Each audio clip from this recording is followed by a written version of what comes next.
Assalamualaikum warahmatullahi wabarakatuh. Selamat pagi semuanya anak-anak. Sebelum belajar, seperti biasa, berdoa terlebih dahulu. Berdoa dimulai. Sudah selesai? Baik anak-anak, kita bertemu lagi di pertemuan hari ini. Bapak akan bahas itu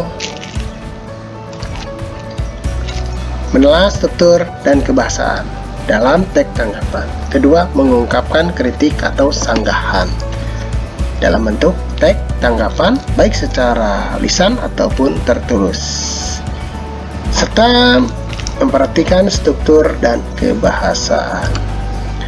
Tujuan pembelajaran pertama, menjelaskan informasi tentang teks tanggapan berupa pujian, kritik terhadap sesuatu. Yang ketiga, menyimpulkan isi informasi tentang teks tanggapan, pujian, kritik terhadap sesuatu. Ketiga, menyimpulkan struktur dan ciri kebahasaan teks tanggapan. Keempat, menelaah model teks tanggapan. Struktur teks tanggapan ada struktur retorika. Secara retorika ada konteks, ada deskripsi, dan penilaian. Apa itu konteks? Apa yang ditanggapi? Pertama, di mana kejadian itu terjadi, terus kapan peristiwa itu terjadi, dan peristiwa apa, tentang apa, apakah yang berkaitan dengan politik dalam negeri atau luar negeri, sosial dan seni budaya. Sosial yang berkaitan dengan gejala sosial yang terjadi di masyarakat kita, serta kebudayaan yang ada di negara kesatuan Republik Indonesia. Secara deskripsi, apa dan bagaimana sesuatu itu terrealisasi, diciptakan atau dihasilkan. Tanggapan-tanggapan tersebut yang berupa kritikan atau pujian. Kemudian penilaian, apa yang kita pikirkan tentang sesuatu tersebut. Struktur tanggapan, bahasa yang dipergunakan pada teks tanggapan ada berupa konteks, ada berupa deskripsi dan penilaian. Konteks berarti berkaitan dengan bahasa dan deskripsi. Deskripsi berkaitan dengan bahasa deskripsi. Berarti ada penelitian berdasarkan struktur retorika tersebut, di mana kapan peristiwa terjadi dan apa yang terjadi tersebut, apa berkaitan dengan politik, budaya, dan seni. Penilaian, kata-kata yang mengungkapkan penilaian, pujian, atau kritikan yang berkaitan dengan ujaran-ujaran kosakata pada suatu deskripsi tersebut, baik berupa kritikan ataupun pujian. Bahasa teks tanggapan. Di kelas 7, kamu sudah mempelajari teks deskripsi. Kemampuan mendeskripsikan diperlukan saat menyusun teks eksposisi. Berarti mengajak bagaimana bisa mengendalikan suatu objek lebih menarik dengan ungkapan-ungkapan atau tanggapan serta gagasan. Selain kemampuan mendeskripsikan, kemampuan yang harus dikuasai adalah mengungkapkan pujian secara santun dan kritikan yang memberikan solusi dengan bahasa yang santun. Menanggapi pujian, sangat menyenangkan menerima pujian siapapun, suka atau tidak, baik itu orang tua, muda, miskin, kaya, laki-laki, perempuan, cantik, tampan, ataupun yang merasa dikritik dengan kata-kata yang baik. Coba perhatikan selama pengalaman kamu hidup di rumah, di sekolah, masyarakat, apakah orang Indonesia suka memuji atau sebaliknya? Secara kultur, orang Indonesia kebanyakan akhlaknya baik sekali kepada orang yang tidak dikenal.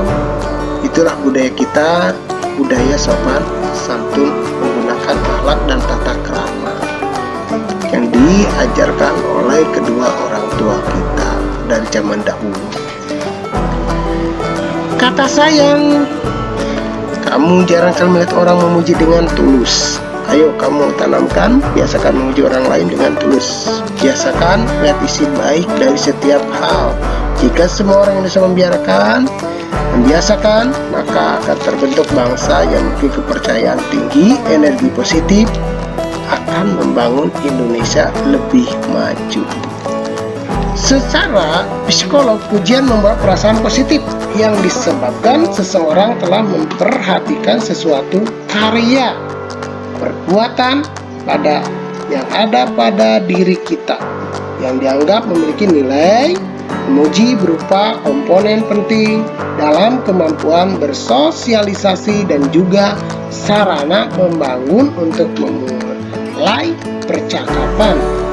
Namun, bagi beberapa orang, memberi pujian menjadi pengalaman yang kurang enak karena khawatir kurang tepat. Jangan cemas, ikuti petunjuk berikut tentang bagaimana cara memuji seseorang dengan tepat.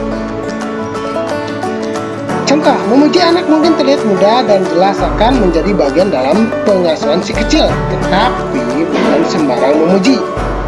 Kalian perlu memiliki efek positif yang kuat. Anak-anak karena senang mendengar kata-kata indah dari orang tuanya, apalagi setelah melakukan hal baik.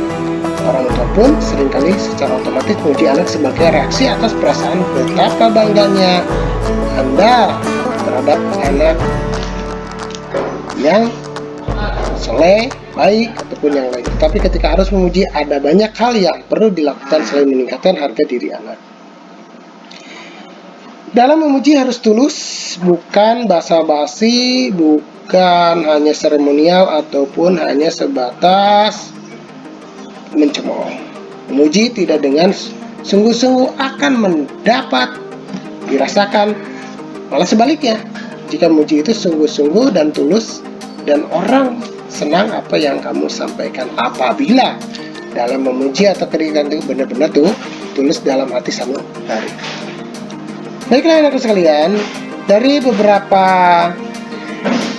contoh berikut ada mungkin yang kurang dimengerti, bisa kalian baca bukunya atau cari contoh di media sosial, koran ataupun yang lainnya.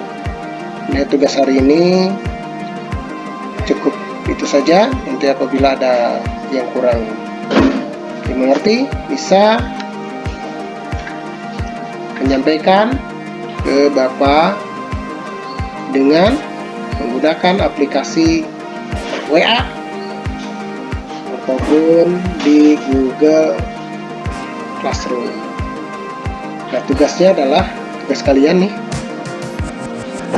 Buatlah satu teks tanggapan dengan bahasa yang santun terkait dengan berita yang ada di televisi ataupun media massa. Kedua, kemudian buat kesimpulannya dari teks yang telah kalian buat. Tiga, jangan lupa selalu berdoa kepada Allah Subhanahu wa Ta'ala dan selalu mudah-mudahan semuanya dijauhkan dari segala wabah dan segala penyakit. Anak sekalian, demikianlah yang dapat Bapak sampaikan.